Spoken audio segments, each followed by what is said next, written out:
The 2023 Senior Bowl is in the books. The NFL Scouting Combine sent out their invites today. And Jeff Risdon is going to join us to talk all things Detroit Lions. Coming up next on the Draft Countdown Podcast.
Hello, everyone, and welcome to tonight's edition of the Draft Countdown Podcast. I'm your co-host, Brian Bosarge, joined, as always, by my co-host, Shane P. Hallam. Shane, 77 days, 22 hours, 58 minutes, and 27 seconds away from the 2023 NFL Draft. That we are, and Senior Bowl, like you mentioned at the top, is in the books. You had a great week there in Mobile where you live, and we had some great podcasts last week, so you can go back and listen if you want. And boom, Scouting Combine, just comes right out, and we're right into it. And that's kind of the last big step here. It's getting close. No days off, Shane. The good news is my voice is almost back to normal. The bad news is I can't move my left arm. So baby steps, I guess. Right. Well, we'll just keep going around the body here and shutting things down. That's what we're going to do. If you've got any questions and you're live in the chat right now, feel free to ask those questions in the comment section. We'll get to them later on in the show. If you're following us on Twitter, if Twitter's working for you right now, we really don't know. Ask a question at Draft Countdown. And if you're not a member of our Discord, you probably should be here pretty soon at the rate Twitter's going. And go ahead and join our Discord app. You can go to draftcountdown.com. It's a link in the top right-hand corner. Sign up. Let's talk some football and NFL draft there. So, Shane, we didn't talk about it last week because, like you said, we was all things Senior Bowl. So, after the AFC Championship game, NFC Championship game, we'll update the draft order here. The Cincinnati Bengals, unfortunately, will be picking 28th. And we did talk about this a little bit last week. The New Orleans Saints will now be picking 29th in the first round after a trade with Denver that acquired Sean Payton for Denver to be head coach. Denver acquired that pick from Miami for Bradley Chubb. Miami acquired that pick in the Trey Lance deal. So New Orleans, if you're keeping up at home, is now picking 29th in the draft. Yeah. So that pick's already been moved around a ton. So it's getting moved on draft day at least once, right? That's how those picks work. That certainly seems to be a fair guess. But Shane, let's go ahead. I know we talked a lot about the Senior Bowl already, but let's just put a bow on it here. We both kind of finalized our recaps now. We've gone back and reviewed all of our notes from the week. We both got, articles capping off the Senior Bowl. What are your final takes on the Senior Bowl game? I think, like every year, more players help themselves than hurt themselves. I think that's always a key when we talk about these games, that it was helpful for a lot of prospects to come in and see what they could do, outside of the system, see these receivers run a full route tree. I think that's the key to remember, is this helps players more than anything. I think my other big takeaway is just how strong the class is in the trenches, the offensive line, the edge and defensive line prospects.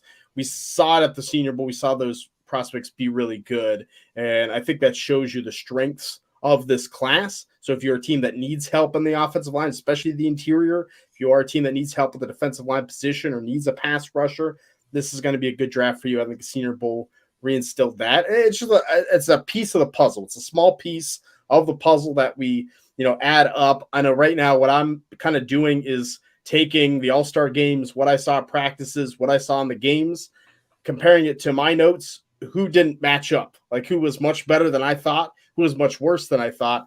Let me go back and watch them in the games again. I think that's a key piece to these All-Star games. It's not just how you do, but it's okay. What I miss here, let me go back. It was just a bad week. Is there a difference? And that's what really has changed. We're going to make changes to our boards. Our big boards are going to come out next week. That's really what's going to be the big determining factor for me. Yeah, mine will have massive changes from the last one. Massive. As I think you've put out one much more recently than I have. So I will definitely have, after all the entire season, all the All-Star events taking place, mine will see humongous. And obviously, there's a lot of players that were on our last board, Shane, that aren't in this draft class anymore. So right. we got to get them gone, right? And get them out of here. I think one of my biggest takeaways, you said the offensive line. This was my third year calling the game on the radio, and this is the first of those 3 years where it wasn't a complete domination by each team's opposing defensive line. The offense, while there was a couple of pressures and some sacks in this game, the offensive lines mostly held up and, took control of the football game. So that was nice to see. You mentioned that you don't rarely see anybody hurt themselves in this game. In my column, I did have 5 players who I thought stock came down, but that's not to say that their stocks won't go back up, right? I mentioned Isaiah Foskey. I just did not think he had a good week this week. As a guy who was supposed to be a first-round talent, came in the season potential top 15 pick. I just didn't think he played like that this week. And my grade's going to, it's going to reflect that. Same thing for Andre Carter, is another guy I thought was a first-round pick, but his, lack of strength got exposed. And as I said in my column, I think somebody said, because of I can't remember who said this, but because of what the servicemen have to maintain, their regiments and whatever, it's hard for them to be SEC strong, right?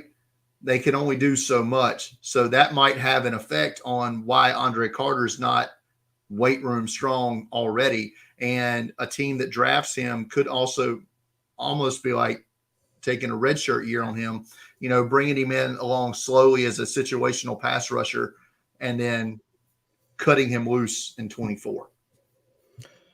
I think it's a good thought that he just didn't seem quite prepared. I think even late in the season kind of fell off a little bit. The combine is going to be a great opportunity for Andre Carter to kind of bounce back. And I think someone like Isaiah Foskey bounces back, right? It's not, the stock down. I mean, honestly, we don't have to get into it too much because I know it's a pretty deep conversation that happens, but I think a lot of the players that skip the game, like not the game itself, but the whole entire week of the Senior Bowl, missed out. If you're Will Levis, if you're there, and maybe he was hurt, I don't know, he dealt with injuries this year, but even if you showed up and Hendon Hookered it, you're going to help yourself. Like, he would have been by far the best quarterback in this game, by far, and I think it would have been good. So, I really hope the Senior Bowl is able to stick. You talked about it on Saturday, so many players just not show up to the game or leave Mobile before the game even happened, weren't even on the sideline, which, is a little scary for the future of the game. But ultimately, I think more people should play. Like, it's not going to hurt you. And what it does hurt, you can make back up pretty easily. In your memory of Senior Bowls, have you ever seen a player get significantly hurt during the game? No, like outside of injury, I don't. Aaron Colvin is the only one I've ever seen get hurt, and that was in a practice, and that cost him some rounds. But that's the only one in all of my years going to Senior Bowl I can remember ever somebody suffering an injury that took them out for their rookie season. I don't get it. I was on many a radio show this week, Shane, in the Mobile area, and that was a big topic of conversation, was the number of players. I think the final number I had of players that practiced in the game at least one day and didn't play in the game on Saturday was 33. And it was evenly split. It was 17 from the national team, 16 from the American team. So, but it just hit certain positions hard. That's why we saw Jacorian Bennett from Maryland, who's played corner almost his entire career for the Terrapins was playing safety during the game because they had no choice, and he did well. So that's another thing right there. He was able to show that in the game. And I mean, even guys like McClendon Curtis from Chattanooga started at guard and then played tackle, and struggled a little bit of tackle, but like, who cares, right? He played excellent at guard. That's all you need, and now you have some versatility. Ja'Cory Bennett plays well at safety. Now you're like, oh, here's a versatile player that we can plug in. I think it helped those players, even if they didn't do great. So that's why I just don't get not participating at all in the All-Star circuit. Another big topic of conversation this week was the attendance at the game, which was not great. Now, I will say this, still higher than the East-West Shrine, probably triple that of the NFLPA, and higher than, I believe, the Hula Bowl. But you move from a bigger stadium to a smaller stadium, and you have yet to sell out said smaller stadium. It's an issue that brings up a whole great number of issues that I may or may not have a piece that ever sees the light of day, because it might disparage me in my home community here. So I'm debating on whether I want to publish it or not. But I have some thoughts, and a lot of people in Mobile might not like them. So we'll see if that ever, like I said, if that ever sees the light of day. But a man who did see a lot of light of day, especially on Tuesday at Senior Bowl practice, along with myself, is my main man, Jeff Risdon. He is the head honcho at Lions Wire, and he's the co-host of the Detroit Lions podcast, and he is my good friend, Jeff Risdon. Jeff, man, how the hell are you? It is good to be with you. My sunburn has finally faded. I'm kind of sad about that. I loved getting down there. So I flew home. I live in my Grand Rapids, Michigan, and I landed what was that? I don't even remember what it was, but it was 9 degrees here when I got here. You saw it was, I think, 65 degrees here for the game, not a cloud in the sky. It was beautiful on Saturday. You should have stayed, Jeff. You should have stayed. You're not wrong. I should have stayed. All right, Jeff. First off, let's get the hard-hitting question out of the way. How many ounces of Smoothie King did you consume in Mobile?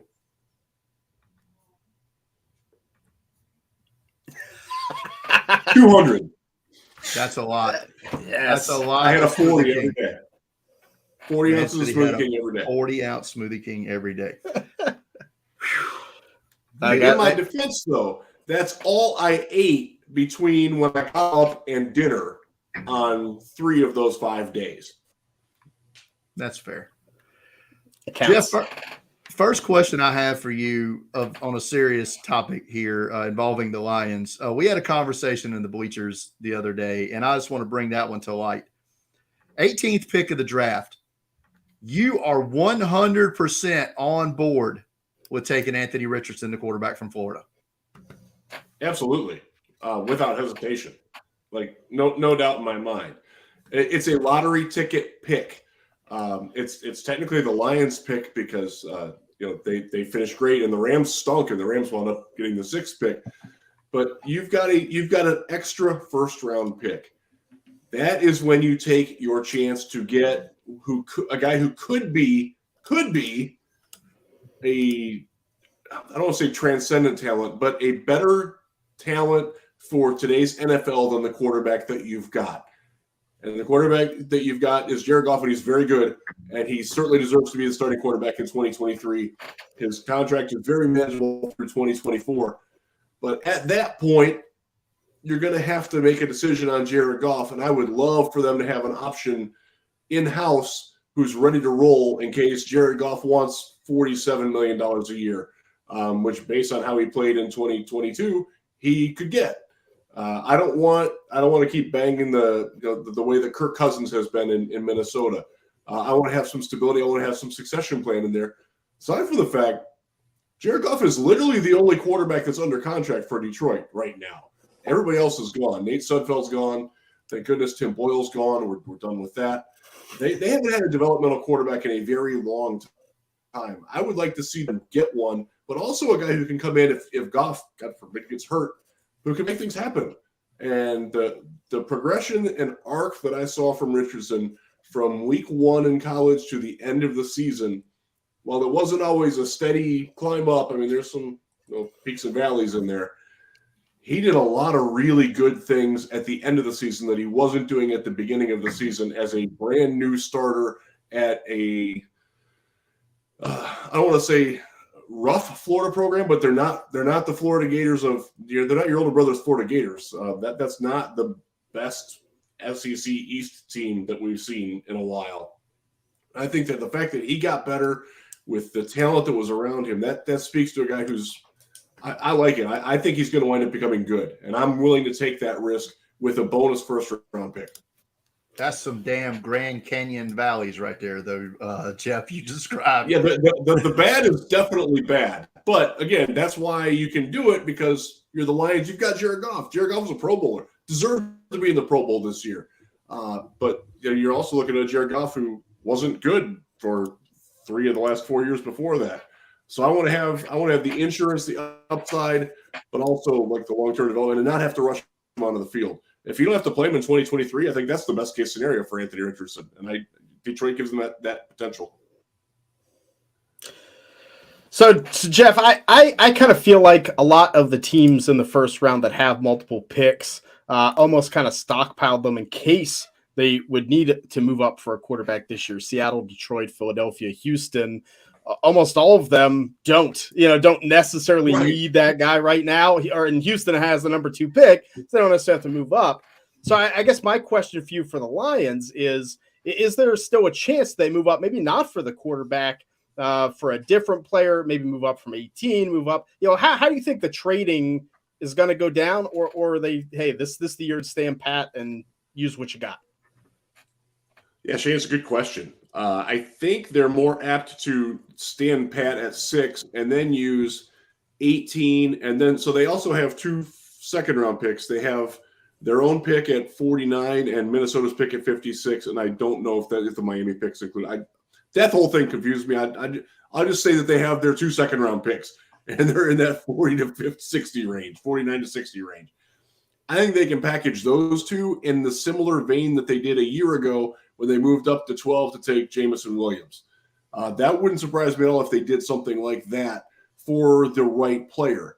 The question is, and you're going to ask it, Shane, because you're a smart guy, who's that player? And I don't know, man. I don't know who that is.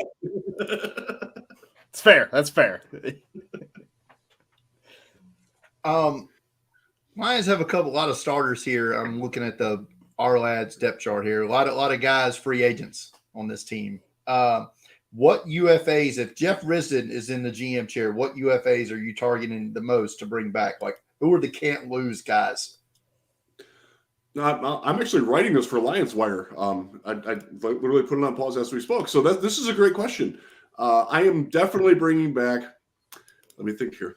I'm bringing back Deshaun Elliott at safety. I think he was a very valuable guy. I am bringing back Jamal Williams. I don't want to overpay for Jamal Williams and the accomplishments that he had last year, but he's very important to this football team beyond the NFL leading rushing touchdowns. Well, he's not going to do that again. That guy is the perfect, clown prince. He's exactly what a Dan Campbell type of team needs. And his energy is so infectious. They would not be where they are without him. John Kaminsky is 100% coming back. He's a guy that I've got to have back.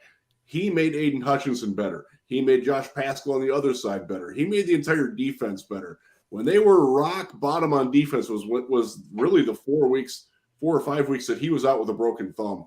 They just couldn't do anything without him. And it's weird because Atlanta completely gave up on him.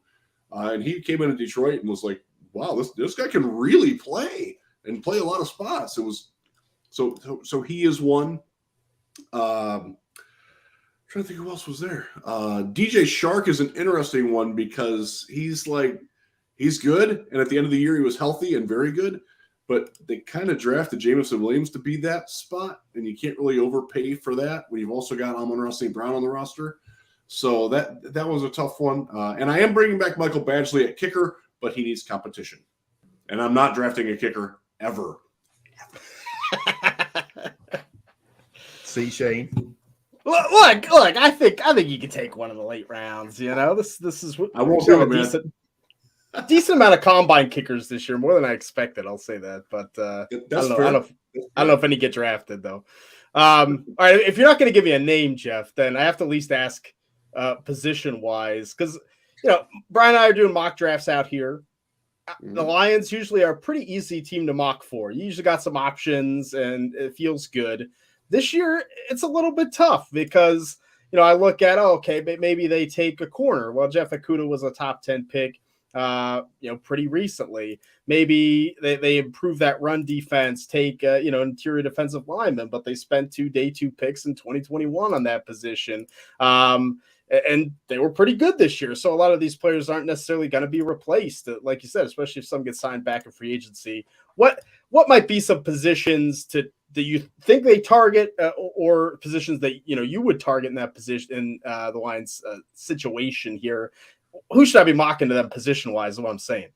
Yeah, they definitely need an outside cornerback. Okudah will get a chance to prove himself again, but he's not been able to stay healthy.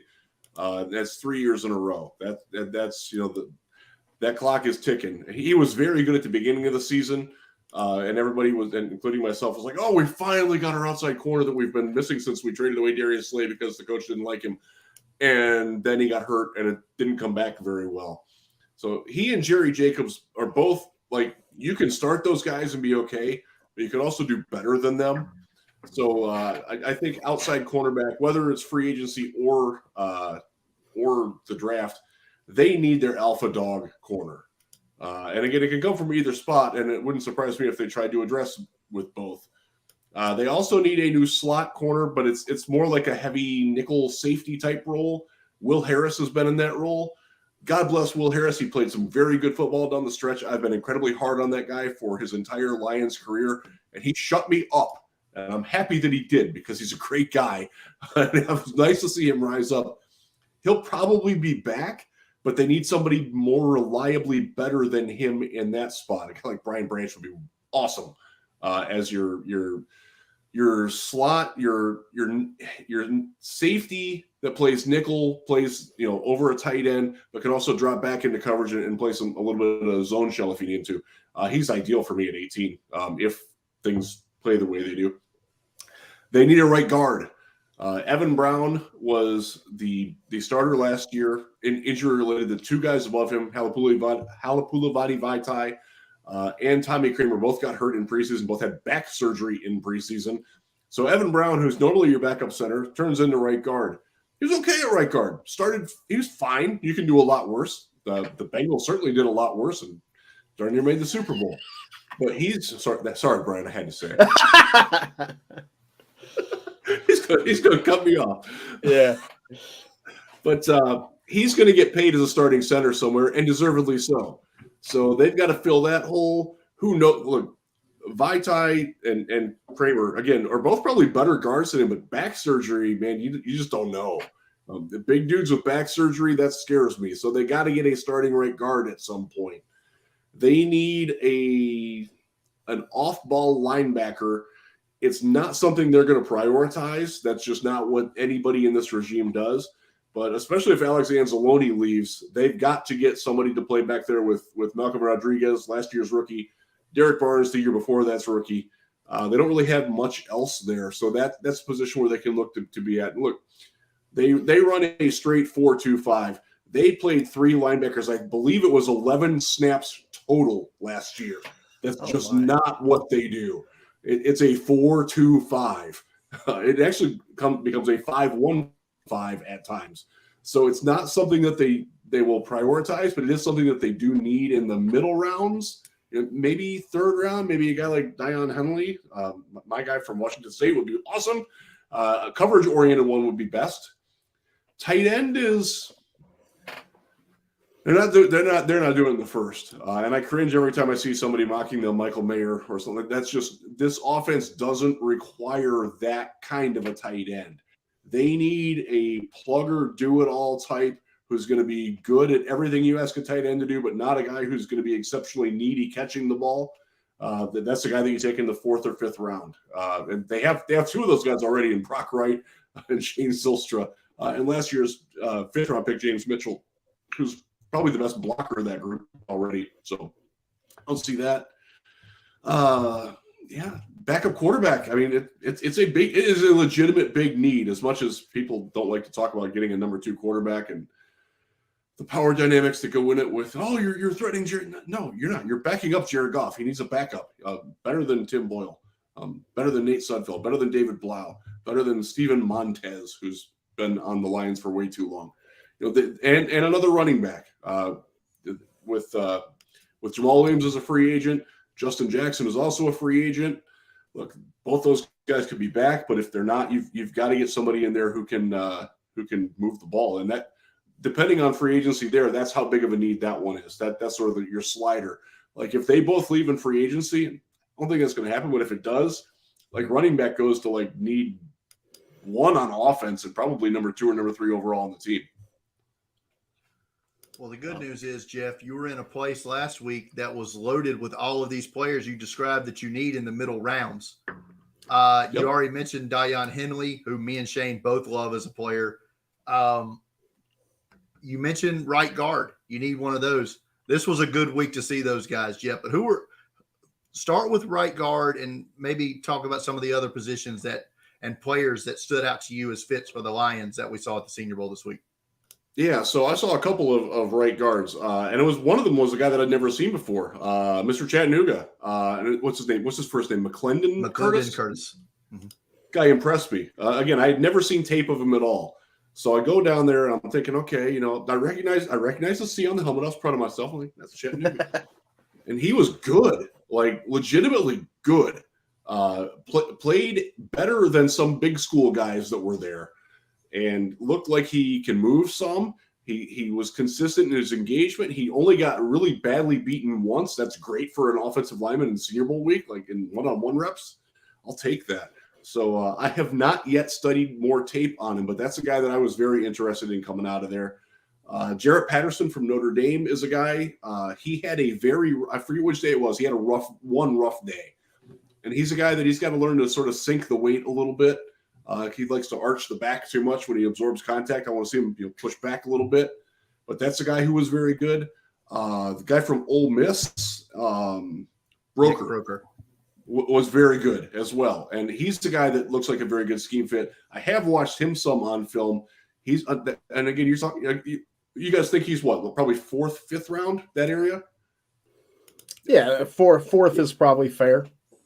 Yeah, that's a great spot to land a starting guard, especially when he's going to be playing between Pro Bowler Frank Ragnow and Pro Bowler Penei Sewell. You can afford to go a little bit later on that because those guys are going to help you. And we also have fantastic offensive line coach, teacher, instructor, developer in Hank Fraley. I love the idea of getting a guy like one of those 3 guys there. The other thing is the Lions do need a number 6 lineman, and they use it a lot. They use it more than every other team. They used it over 11% of their snaps last year. Matt Nelson is not that guy. Dan Skipper, I love Dan Skipper. He's a free agent.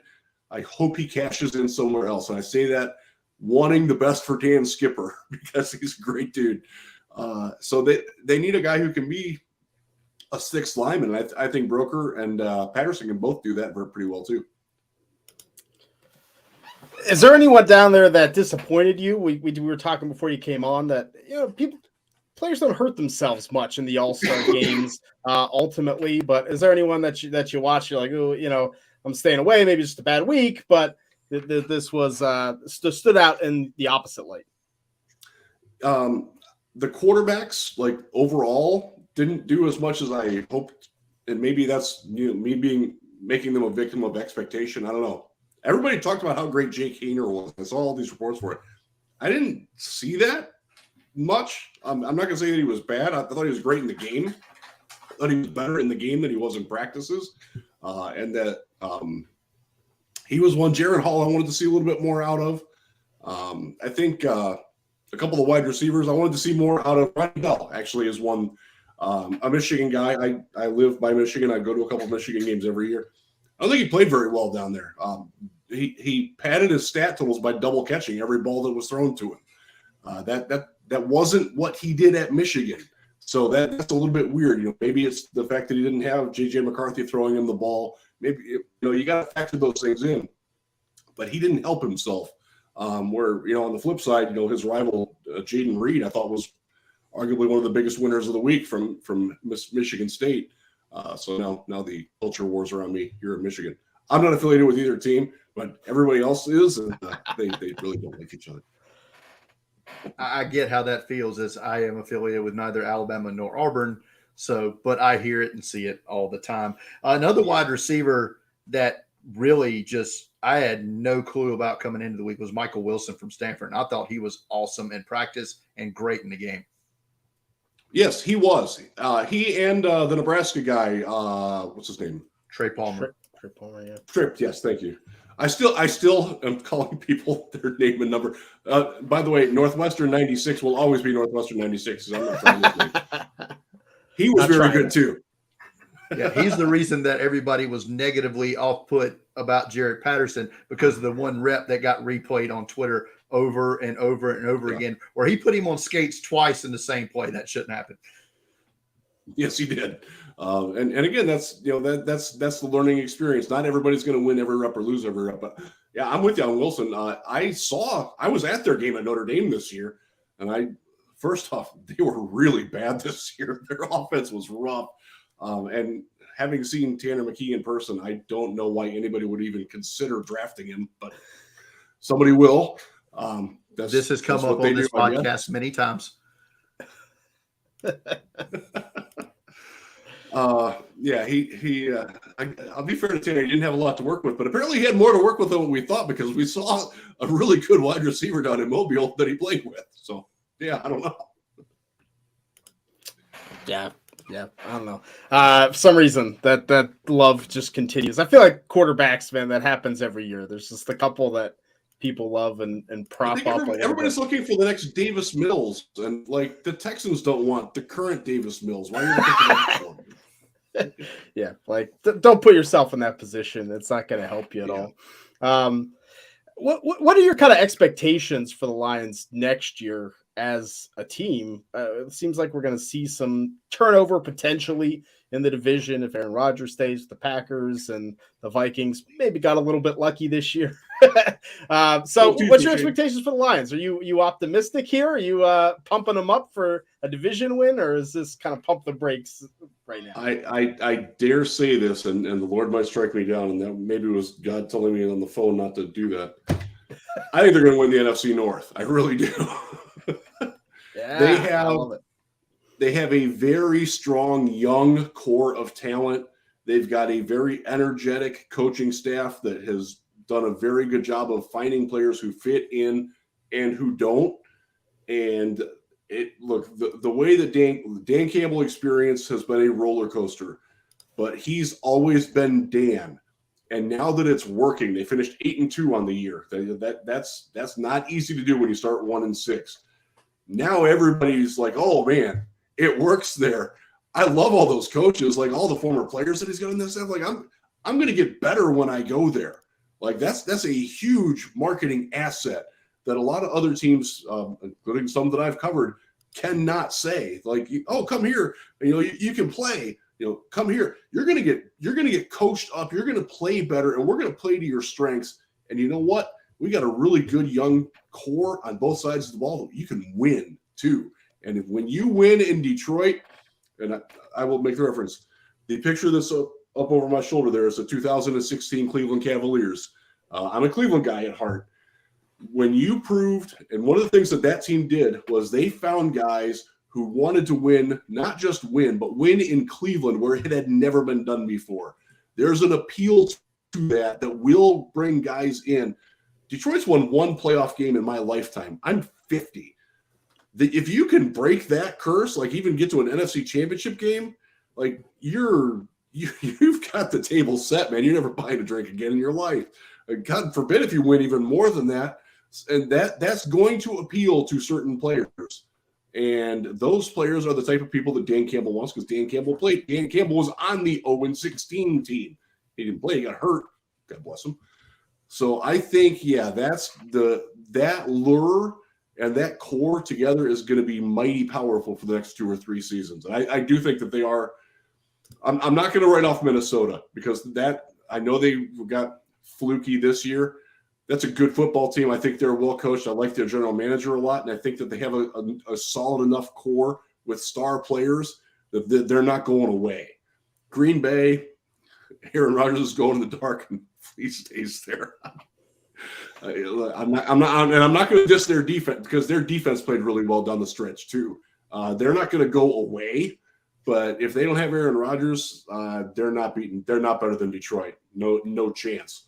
They weren't even better with him at the end of the season. So, and Chicago, they're not ready.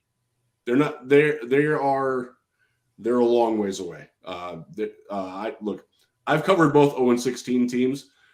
I'm shocked that those last Bears were not 0-16 or 0-17 as well. That was as bad of a roster at the end of the season as I've seen a team since the 2018 Cleveland Browns that went winless. Their wide receiving core, we've made fun of it on the Detroit Lions podcast. Tom Kennedy, who is like Mr. Practice Squad in Detroit, absolutely would have been wide receiver 1 in Chicago in their last 4 games. Like, that's how decrepit that roster is. They are not. I mean, they're going to be better because there's not much direction to go for them, but they're not there yet. So, yeah, I think Detroit is legitimately set up very well. Am I being a homer on that? Maybe a little bit, but I'm feeling it, man. Well, there's obviously no room for homerism on this podcast, Jeff. I'm just going to tell you.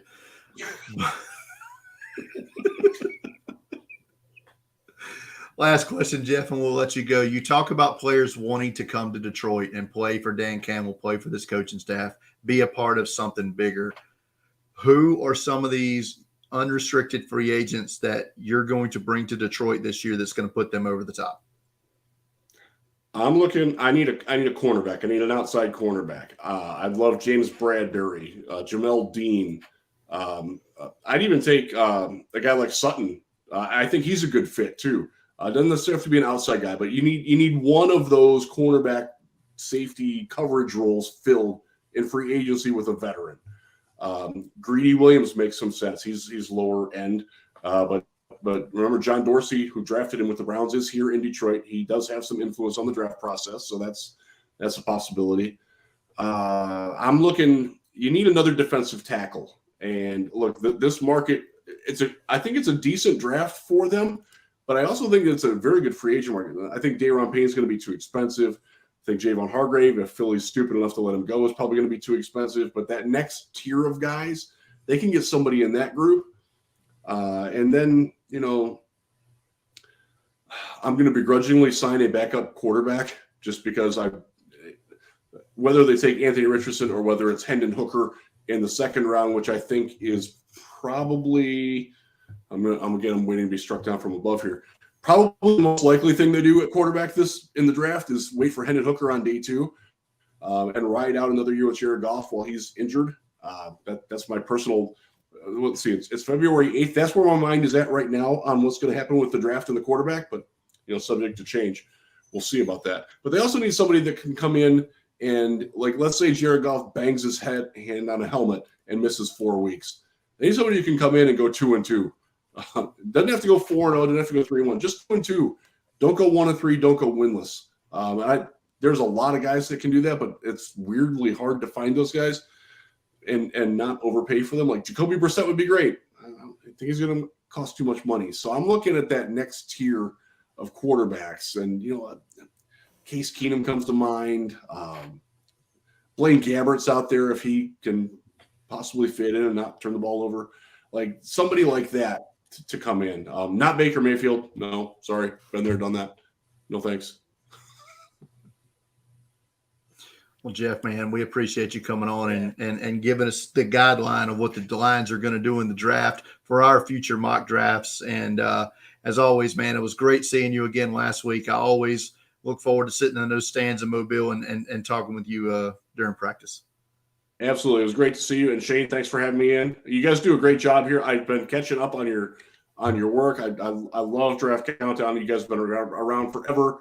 I remember Shane meeting you probably 10 years ago. Yeah, 11 years ago, I think it was. Yeah. You guys keep churning out great work, man. So keep it up. No, thanks, man. You're awesome. Thanks for coming on. All right. Always great. Thanks, Appreciate guys. you. Later. See you, Jeff. That was Jeff Risdon, the legend of Lions Wire, and like I said, a good friend, and always glad to have him come in and join us on the show.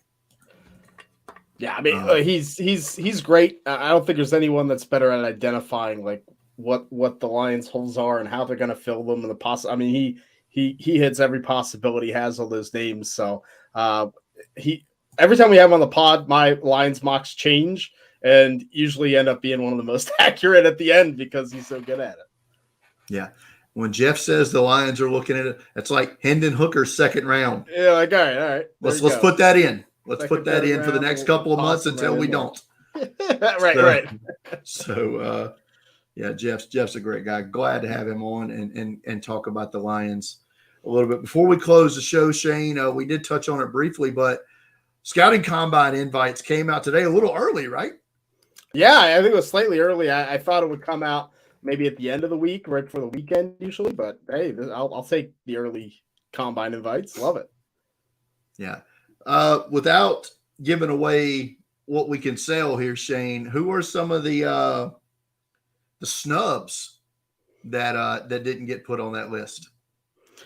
I think one of the biggest positions that got snubbed was running back. I think I expected more running backs to be there. Guys that had big Shrine Bowls, Xavier Valladay from Arizona State. A lot of people thinking might get drafted. Titus Swen from Wyoming, Jordan Mims, Fresno State. Three guys I expected maybe were on the low end of the Combine invite list, but that position and like linebacker, off-ball linebacker.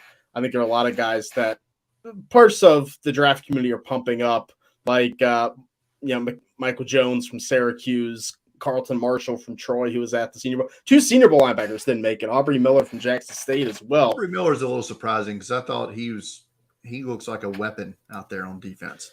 And remember, these are decided on before the All-Star circuit. So, what happened at the Senior Bowl and the Shrine don't, and the NFLPA don't play into who gets a Combine invite. So like BJ Thompson and Stephen F. Austin. I know a lot of people were looking forward to him as an edge rusher down there, but because he was going to kind of blow it up. So, yeah, and then Marte Mapu from Sacramento State. So the small school guys got snubbed. I mean, a lot of small school players that I think have a shot to get drafted. And I'll have to look at the numbers, but I felt like, man, the small school was thin this year from a Combine perspective. A couple of names that jumped out to me when we were talking about Senior Bowl, Carl Brooks, the interior defensive lineman from Bowling Green. Thought he got snubbed. And one of my favorite, day 3 corner prospects, Kyle Hallam from Western Kentucky, had a good Shrine Bowl game. I don't know how he did in practice, but I thought he was solid enough to get a Combine invite. And I'm just going to give you one particular head scratcher to me. Wide receivers, Jalen Brooks from South Carolina got a Combine invite, but Josh Vann did not. Now, I have watched, let's just roughly say, every game Josh Vann has ever played at the University of South Carolina, and I have watched every game that Jalen Brooks has played at the University of South Carolina. I can tell you which one's the better wide receiver, and I can tell you which one should have been the Combine and which one should not. Now, Jalen Brooks is fast, and that's probably why he's here. Josh Vann is not, which is probably why he's not here. But I can tell you which one's going to have more of an impact at the NFL because he doesn't drop 7 passes a game. So that's kind of where I'm at on the Combine invite. Shane, you've got some stuff coming out on this in the next couple of days, right? Yeah, tomorrow we'll have up the Combine invite list. If you want to see the list and haven't seen it yet, it'll be up there, so you can always kind of reference it, and I'll toss it up in the on the front page in the toolbar there, and then I'll have my article on the snubs as well, going over some players that I think could have a shot to get drafted, but weren't there. All right, so that's going to bring us to the question and answer portion of the show. I do not think we got any in the Discord. None in the chat right this minute. We do have some old ones in the Discord. I think people were Oh, shoveling them in. well, I'll let you get to those because I did not see them. All right, yeah. Here we go. Yeah, Sal has some, or like last week, I think, to hit on that weren't Senior Bowl related. So one of his questions was, is 6'7" kind of too tall to play football? Like edge rushers, tight ends. There's not a ton of success from guys that are above 6'6", above 6'7", hit that 6'7" mark and above. We have some of those this year with Darnell Washington from Georgia, the tight end, being kind of the big name. Is that a question to you? Can a guy be too tall for the pros? That's a good question because he's right. that's I mean, it seems like an arbitrary number, right? 6'6", right? But there's a crap load of 6'6" players that are successful in the NFL. But how many above that succeed? It's rare, right? I mean, this is an outlier. We're talking outlier.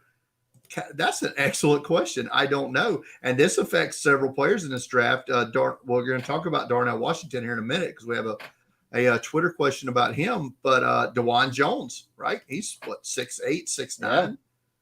Yeah. So yeah, that's an excellent question. Donald Parham was another guy that was like tall, right, for that position, but he plays on little matchstick legs. So, you know, I mean, I think a lot of times the problem is leverage because you're that tall, you're not going to get lower than the opposite guy. When you're trying to block them or rush the passer, I think in the trenches, tight end, I think. Maybe there just hasn't been a lot of them, like you said, Brian. Let's put a star by this. Let's pin this message, Shane, and we're going to have on 3-1. I reached out today, and we've all but confirmed that Kentley Platt, the inventor of Raz, is going to come on the show right before the combine, and this feels like a Kent question. Yeah, that's a good call. Let's save that. Sal also asked, it seems insane that Andre Carter is 6'6" and only 250 pounds. What weight does he need to get up to? Sal, you asked this question on Friday, and that was after Senior Bowl practice and stuff. It got away, and the weight showed up big time for Andre Carter. I feel 275 probably feels good. It's going to take him a little bit to get there because, like I said, these cadets or midshipmen, or I don't know what they call the Air Force guys, but Falcons. Yeah, there you go. I don't know that. I mean, their diets have to be regimented, right? And we're not exactly talking about weight room, SEC weight rooms here. We ain't got the waterfalls and everything in the weight rooms at the academy. They're getting a hell of an education, but maybe not weight room strength.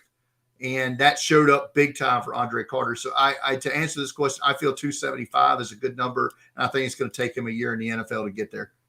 I think if he can hit 270, I'm comfortable.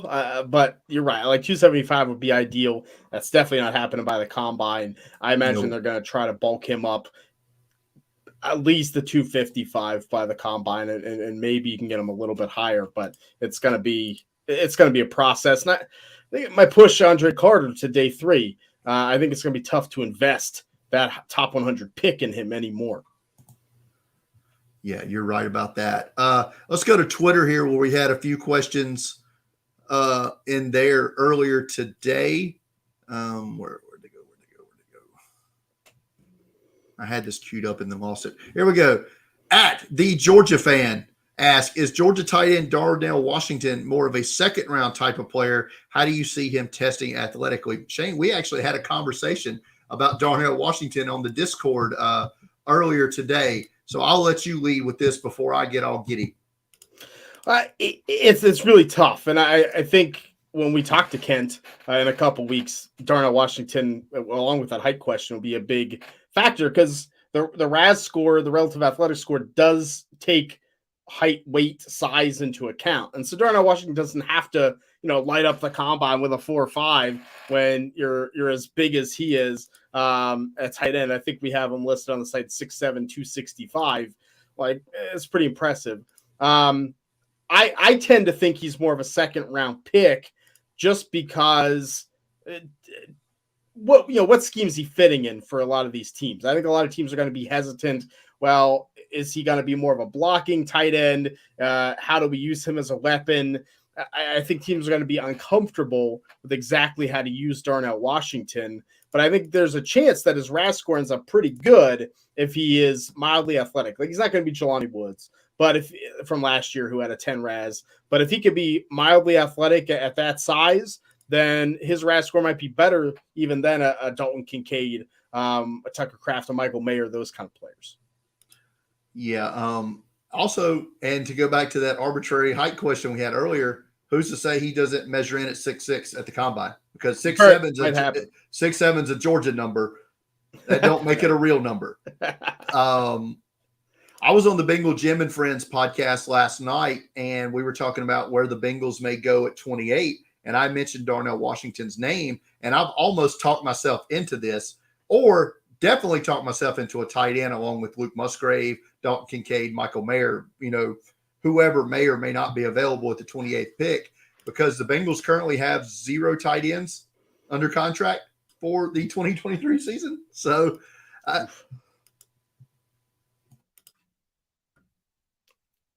yeah, sorry about that. At some point, they're going to have to address that position. So I thought Darnell Washington might fit that. At _BAM_19 asked Shane, what day 3 players do you believe could be impact players year 1? It's a good question. I think we're going to have a lot of impact running backs on day 3. I think when you look at it, Deuce Vaughn from Kansas State, the small but can get some usage. Maybe you have someone like Sean Tucker from Syracuse fall into day 3, can get some work. I think that's big. And I think the offensive line, like talk Senior Bowl, Nick Saldivari from Old Dominion. I don't know if he gets day 2 draft capital, but is a potential starting offensive lineman that you might be able to get in round 4. I think those interior starting offensive linemen are out there. So that's a name I like. And I think the corner group is pretty deep. I think some of these underclassmen corners, Carrington Valentine from Kentucky, Alex Austin from Oregon State, DJ Turner, Michigan, maybe some go round 3, but I think there's going to be some that fall to day 3 and have an impact. I think history tells us running back, like you said, and in the interior offensive line are the positions that are going to provide rookie value as day 3 picks. And corner as well, as we saw last year with Tariq Woolen, the Chiefs with Joshua Williams and Jalen Watson. So day 3, those 3 positions, I think, is where you're going to see value. You're rarely going to see a quarterback or any of them have an immediate impact. My old buddy Jay Soderberg at The Real Pod Vader asked, as a Pats fan, better to draft offensive tackle at 14, assuming it's one of Skoronski, Johnson, or even Dawan Jones, or cornerback, what's the depth like at those positions for potential starters, 2nd and 3rd round? And he's not asking regarding wide receiver because he just don't think the Patriots is going to do that. Yeah, they got N'Keal Harry and the first that one time. That was good, right? It worked out for the Patriots. Don't let Bill Belichick take a first-round receiver, I guess. I'd say offensive tackle. I think that's the way you want to go. I think they're going to get pushed up. I think guys like DeJuan Jones, Anton Harrison, Darnell Wright all get first-round consideration. So you might, if you end up having 5 offensive tackles go in the first, it's going to be a lot harder to find one later. And corner, I think, is a lot deeper, like we just talked about. I think you can find a 3rd or 4th round guy. Get a Tyreek Stevenson in day 2, and boom, you can plug and play for Miami. You can plug and play him as a starter. Riley Moss from Iowa. Belichick has those Kirk Ferentz ties at Iowa. I could really see him being a starter. But you get him around 2 or 3. I think corner is the position to wait on. Yeah, New England, if nothing else, has to get bigger at the corner position. They are mighty small out there on the perimeter there. That's all the questions we have tonight. Dwayne pops in the chat. Great show as always, guys. Appreciate you watching us, Dwayne, as always. Yeah. But yeah, that's gonna do it, man. Final thoughts, Senior Bowl, Combine, Jeff Risdon, and what he had to say about the Lions. It was great. It was great having Jeff on, man. He's fantastic. We're going to have some Super Bowl stuff coming up. Brad and Miranda are each taking one team for the Super Bowl and their path to the Super Bowl, which will be exciting. I'll be doing some Super Bowl prop bets on Sunday. Got some weird ones, really digging into Rihanna and what song she's going to start with. So we're making a big bet there. Look, last year I did well. I had Stoop Dog being the first one to come out. I won some decent cash on that. So I'm hoping this year those will come through for me. Always bet the over on the national anthem, right? Yep. Always bet the over. Look, it's getting sharp. It's getting tighter. The books are getting better, but I always bet the over. Always bet the over. My contributions have been lighter lately because, well, health issues are a mother, and so I'm going to try to have some stuff up next week, including my rankings updated as well. But hopefully by Friday, I'll find out what it's going to take to be able to use my left arm again. So fingers crossed. Good news. Hopefully that